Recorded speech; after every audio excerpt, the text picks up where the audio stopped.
Hello, darlings.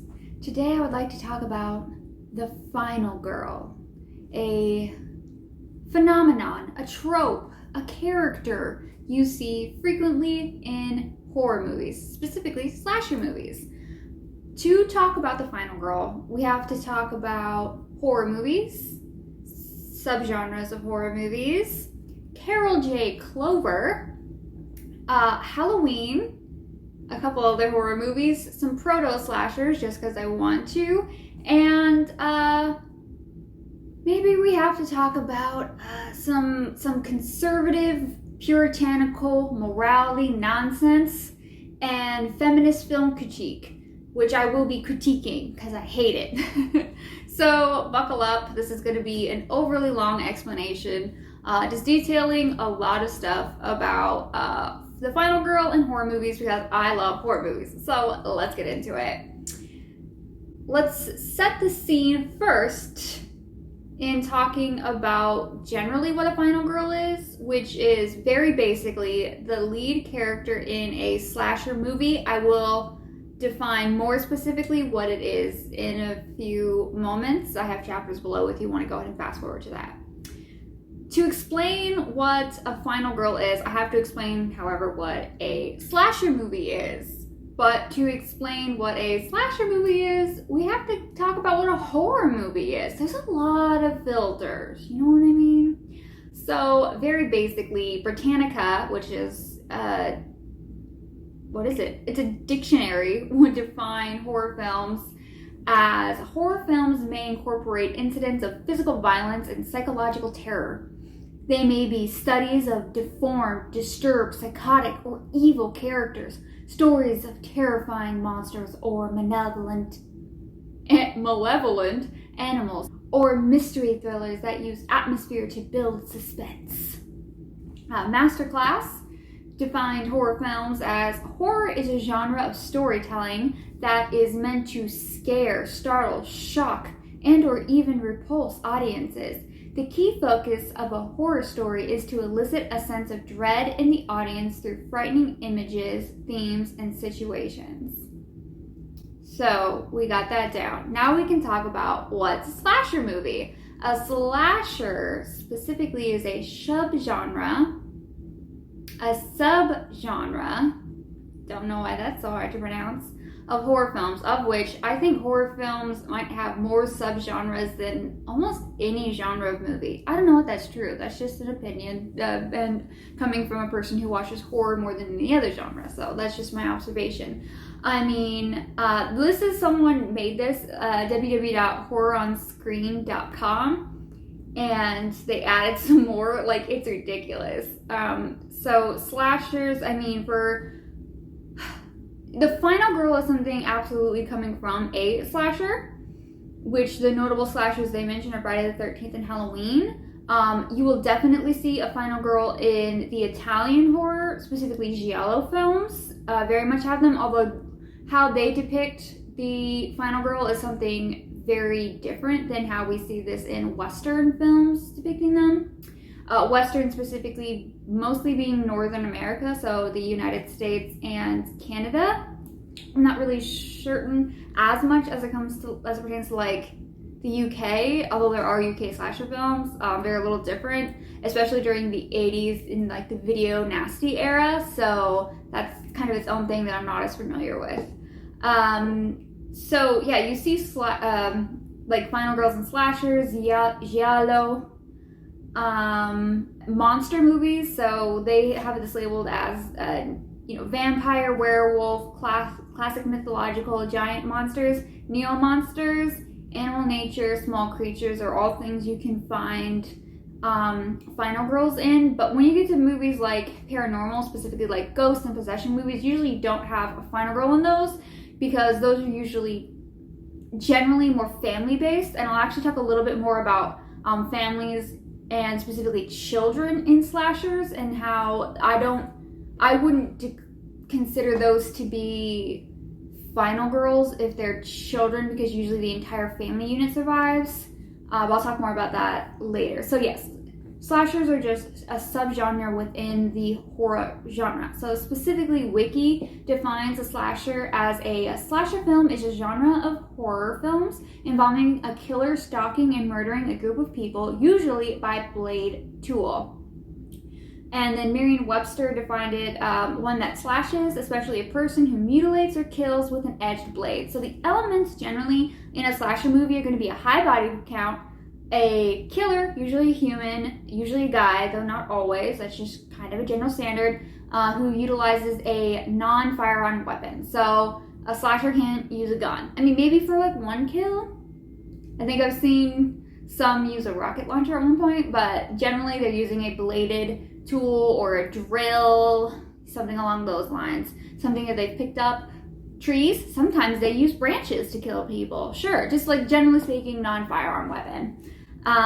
So I kind of want to talk about some prototype slashers and then maybe get a little bit of some genre deconstruction. So as it pertains to the history of horror movies, we have some prototype slashers. So what these are is, these are kind of the beginning of slashers. So horror movies have been around in film since the dawn of film, basically. Like, horror movies have always been made, going back to the 19-teens, right? We've had horror movies, but we haven't always had slashers. So I would say the earliest slasher that's very well known, considered like the prototype, like the grandfather slasher, is Psycho. Some people note that Peeping Tom came out the same year, both in 1960.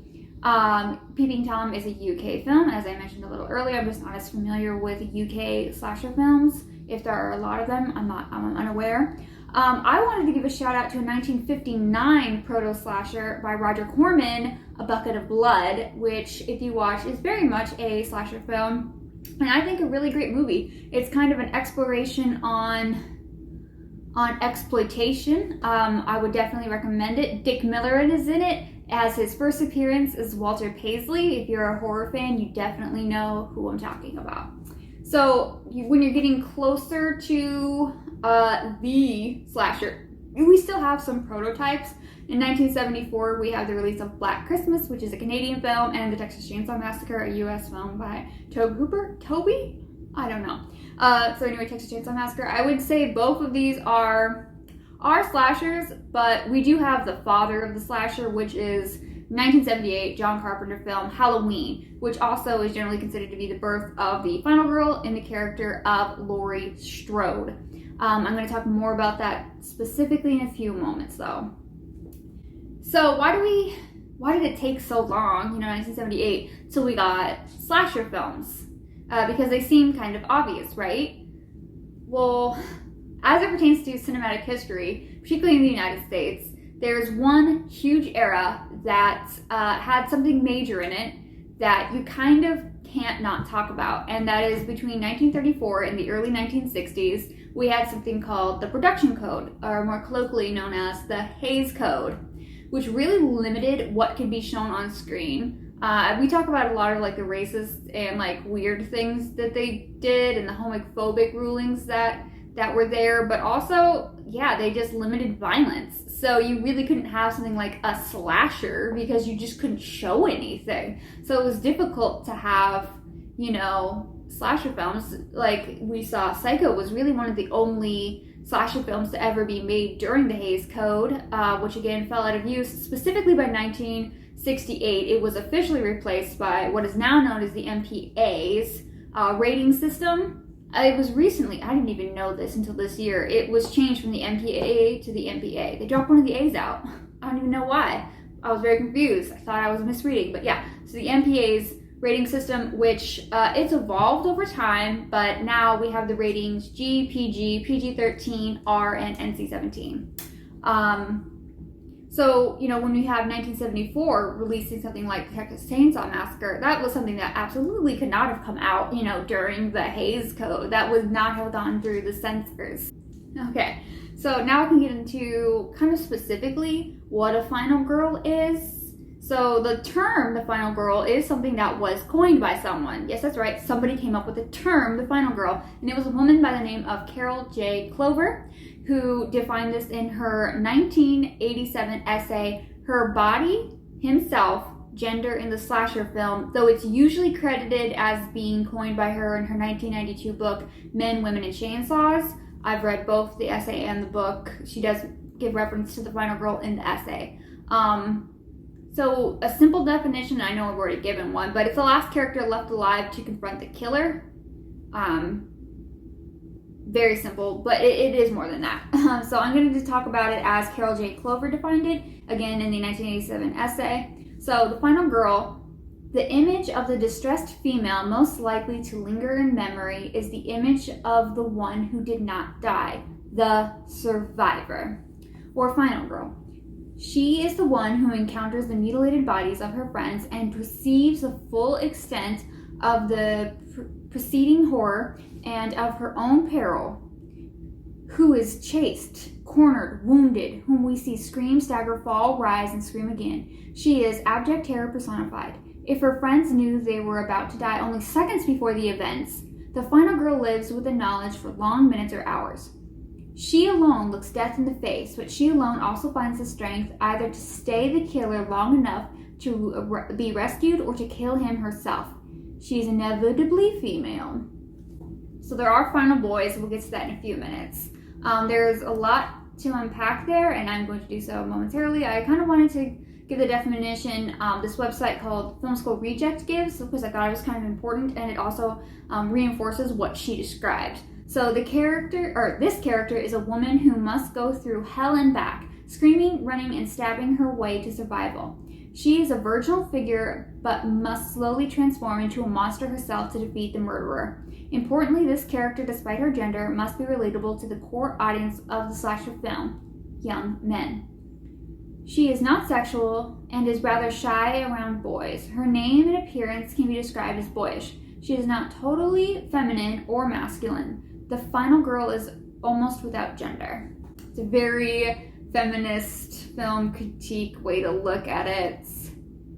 Don't like it. So, final girls are basically the main characters in a slasher film. They're the survivor, and oftentimes they almost can become like action heroes within the slasher genre, which I really like. This is like the one place where women really get a chance to be like the action hero, like this like really cool badass. This is a place where women really get to shine in cinema because it's a role almost solely dedicated to them, which I think is very cool. I didn't want to say specifically the final girl is not to be confused with a scream queen. A scream queen is an actor who is either in a very prominent horror movie or in a lot of horror movies. So for instance, really specifically in 80s films, you have Barbara Crampton and Linnea Quigley, who I would absolutely say are scream queens, but generally speaking, they die in almost every single one of the movies they're in, so they're not final girls, right? Also, these are specifically actors, not the characters. Like, the final girl is a character, the scream queen is the actor. So like, Jamie Lee Curtis is a scream queen, Laurie Strode is a final girl, right? Okay, so now we can talk about Halloween. Again, John Carpenter, 1978, just seminal film. Halloween is considered the father of the modern slasher film. And it didn't necessarily create the tropes, but it's what but it did have a lot of the tropes that people picked up on. And I would actually say it's a movie that ripped off Halloween, Friday the 13th, that cemented the tropes that Halloween kind of set up. So let's hear from Randy. Like, what is a final girl? She doesn't have sex, she doesn't do drugs, she doesn't drink, she is resourceful, she is intelligent, and it's almost always a female. Again, there are some final guys. You can look at Ash from The Evil Dead, or Jesse from A Nightmare on Elm Street 2, Freddy's Revenge. I'll be honest, that took me like 6 tries to say it correctly. Woof. And I will say, I don't necessarily count ones where you have multiple survivors per se. You can. That's just a personal choice on me that I don't. So like Devon Sawa's character in the Final Destination films, he's killed off screen before the second one, but he does survive the first one. However, he survives with a female character who takes the lead in the second one. So, because two people survive, I don't necessarily consider him a final boy, per se. Because generally speaking, the final girl should be the sole survivor. And again, I don't necessarily count children. So for instance, Andy in Child's Play, usually in the Child's Play franchise, particularly the ones where Andy's in, there are usually multiple survivors. And because you are dealing, for the most part, with preteens, although obviously not with Child's Play 3, but even in multiple survivors. So usually with kids, it kind of goes more like paranormal subgenre of horror film rules, where you have family entities survive. Usually they won't kill the family, so you can kind of be assured that there's safety there for the parents and the children. Not always, but usually when you have someone who's that young, for instance. Okay, so like the rules are just a little different when you have a high school to college age final girl. All right, moving right along. So I want to talk about Halloween a little more. Here are some quotes I pulled from this book that I thought were interesting. So, the horror genre has always mixed sex and violence. Halloween is no exception. Although it is true that the virgin heroine survives while her sexually adventurous friends die, Carpenter, on one hand, denies that there is a conservative political agenda at play and states that sex-obsessed teenagers just pay less attention to their own personal safety. He also said that Myers represents the revenge of the repressed. Whatever the truth, subsequent filmmakers copy what appeared to be a sex equals death mantra, probably because sex and death is a heady combination that sells movie tickets. Yeah, I mean, take it from Randy and Scream, obligatory tit shot, right? Or wait, did Stu say that?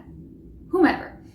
From Scream, obligatory tit shot. Like, when you are able to put nude people, particularly women, on screen and have some gory Tom Savini kills, I mean, yes, please, thank you. I'll pay whatever people paid for movies in the 80s. I'll pay it twice. I'll go see it a couple times. Let's go. So another quote I really thought was interesting is that ever since Laurie Strode turned from shrinking wallflower to resourceful heroine in Halloween, it has become almost cliche that a lone woman will be the only one left standing at the end of a slasher. Before Halloween, heroines had survived horror movies, but the climactic battle between Laurie and the boogeyman was a veritable blueprint of what was to follow. Sometimes there was a final boy, but that was a rarity. The final girl was more often than not a virgin, unlike most of her doomed friends. Shy but ultimately resourceful, she turns cat and mouse games to her advantage in the battle to make it to the closing credits. In many ways, the final girl has taken over the traditional male character in action movies. And then the last quote I want to give, I thought was very informative. So and I'll get more into some of the numbers. Men are either relegated to machete fodder or fall by the wayside before the climactic battle ensues between the final girl and her killer. While many final girls aren't averse to screaming like banshees, they are also handy with a chainsaw or a hot wiring getaway car. Bucking the trend, some final girls make it through to the movie only to fall at the final line. However, even if the final girl does make it through to the end in One Piece, there is sadly no guarantee that she will live through the sequel. In the end, the resourceful, likable, and even androgynous final girl appeals to both male and female viewers, and she continues to rise to the challenge of survival to this very day. So, meaning final girls still around. So a lot of these things are kind of saying the same thing. So let's talk about why the final girl is a final girl. Specifically emphasis on the girl. All right. Generally in Western culture, we view girls and women as more innocent, physically weak, and vulnerable. Also, toxic masculinity does exist. Men who are attacked, just mugged or jumped, are often looked at as weak for not being able to defend themselves, which is a really sad and gross truth. So here's some of the numbers that I was talking about. Of looking at 175 slasher films that were made between 1978 and 1984, there are 1,046 on-screen deaths. 558 of them were men. So that's 53.3% versus the 46.7% of women killed. So if your math impaired, more men are killed or were killed in slasher films between 78 and 84. And I think that makes sense because, you know, it's the final girl. So more women survived to the end of the movie. So more men died. But the character we follow usually is the final girl, the main character, the sole survivor. And I think it's easier to make the last survivor of the film a girl or woman because females are more likely to be stalked and attacked in real life. So you don't have as high a level of suspension of disbelief. And it's also assumed audiences are more likely to feel more compassion and fear for her than if a man was in the same situation. For instance, a virginal man cowering in a closet, fumbling tearfully with a defense coat hanger just isn't someone audiences are probably gonna root for. And I got that from Clever Girls, The Evolution of Final Film Girl Trope. Also, a lot of final boys are queer-coded, so they're given more feminine attributes, such as Jesse in Nightmare on Elm Street 2, Freddy's Revenge. That is a whole other conversation, though. I do recommend the documentary about it, Scream Queens, very good. Justice for Mark Patton, and I would love to get a Nightmare on Elm Street sequel following up on his character. Whatever, it's not gonna happen. Homophobia.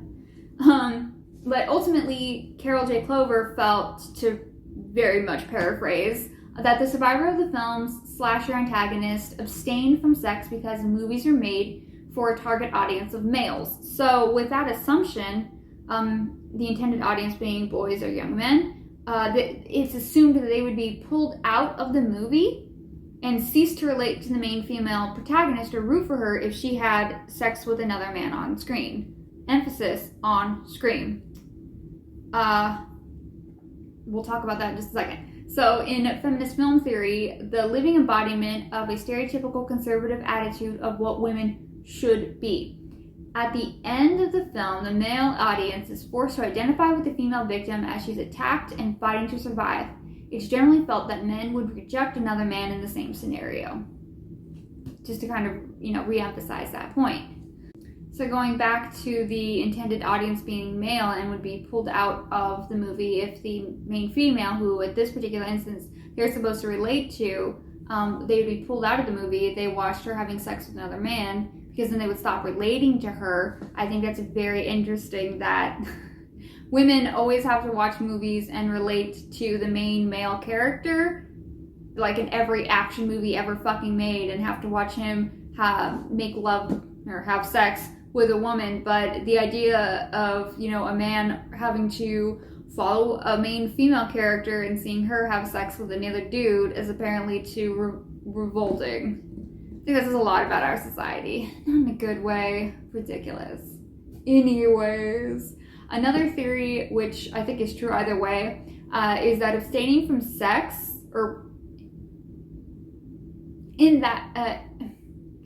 by abstaining from sex, the lead character is in less of a compromising position. So is in more of a position to defend herself. So during the horizontal hokey pokey, generally people really aren't paying attention to their surroundings. They're kind of, focused. And that makes them more easy prey for a dude with a machete or an arrow or whatever their weapon of choice is.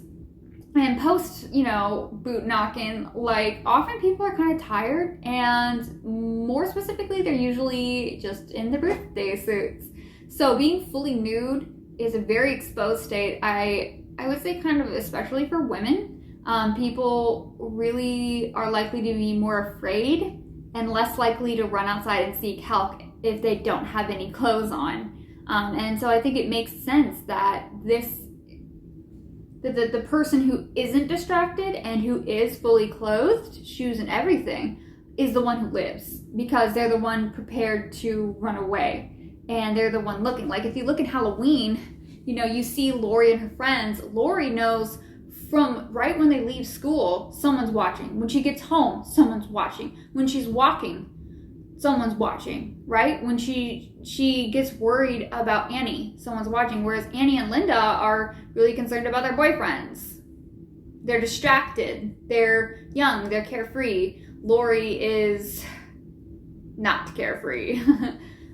So this trope for this virginal final girl is generally attributed, as I said, to Halloween's main character, Laurie Strode. And she isn't the first final girl. Often that's kind of attributed to Lila Crane from the 1968 film Psycho. Again, I want to emphasize Lila Crane, not Marion. Okay, so a lot can be learned from Psycho, and I'm going to circle back around to that at the very end. And there are a few final girls from 60 to 78 from those prototype slashers I mentioned. For instance, like Jess Bradford in Black Christmas was obviously not a virgin, or else that movie would have had a very different plot. And circling back to Halloween, you know, like Halloween was hugely popular and successful, and I think a lot of movies copied it because it was so successful. And I said earlier, you know, Friday the 13th is the movie that I would say kind of cemented the trope, because that's the one that, again, was also very popular because it was getting, I think that was the first slasher that was picked up by a major studio to be distributed. So a lot of people saw that movie. And when you're seeing kind of the same pattern now emerge in these very big, successful movies, whether they're good or not, you know, then that creates the formula. Like, those movies cemented the tropes that became the formula that was used and regurgitated for hundreds of slasher films, right? And then we get to like genre deconstruction films like in Scream, where we can make fun of the rules, and even though it does follow them. Anyway, but Laurie was written as this innocent, smart, and sweet character. The puritanical morality tale in the film wasn't intentional, and I doubt very much that the copycats meant for that to be their message. It goes back to the obligatory tit shot, you know, gory deaths and tits sell, so include them. And having a character have sex is a smart way to have them take their top off, or have them taking a shower. I mean, that even goes back to Psycho, and I think that's something that's one of the reasons that scene is regurgitated so often. Not because they're paying homage to Psycho, not necessarily that they're not, but because that's a great excuse to have a character, particularly female, take her shirt off. And that's why I think you don't have as many male final boys, is because nobody cares if the boy takes his shirt off, right? Well, I mean, some people do, but there's not as much of a hankering for it as women, right? Right. All right. So it became common to kill the girl with her shirt off, is what I'm getting at. And no matter how ridiculous the scenario came to get her shirt off. I mean, sometimes these characters are so blatantly written by men. Going back to Linnea Quigley, who was in Silent Night, Deadly Night, which is a great Christmas slasher. She runs to the door after having sex. She's not wearing a top, but she stops to put her shorts on. And in an interview, she was talking to the director, and she said, "Why would I put shorts on? I wouldn't put shorts on. If anything, I'd put a shirt on. I'm not going to answer the door with my top off and shorts on. I'd answer the door with a shirt on and my bottoms off." And honestly, girl, same. But yeah, so sometimes it's just like really ridiculous. And it's only upon, you know, decade, and in this case decades of worth of slashers, for this clear pattern to really emerge and become very apparent. So women like Carol J. Clover and Barbara Creed wrote books in the very early 90s talking about these tropes and how women are treated in cinema. And all too soon we get the genre deconstruction films of the 90s. In fact, if you're unfamiliar, Slumber Party Massacre was actually supposed to be a parody horror film, but the studios would not let the woman directing it do what she wanted, which I think is very unfortunate, because even as early as the mid-80s, we could have had a slasher film genre deconstruction, and wouldn't that completely change the formula for the slasher? For better or worse, I don't know, but That would be interesting.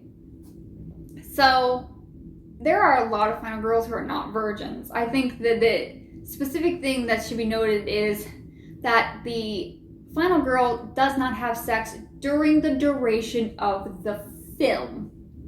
So regardless, it doesn't matter if they have any kind of level of sexual activity prior to the events of the film, provided they don't engage in sex during the film, they'll usually survive. And again, that goes back to who the core audience is believed to be and marketed for, whether or not that's actually who the audience is. Because clearly, only boys like slasher films. What am I even doing here?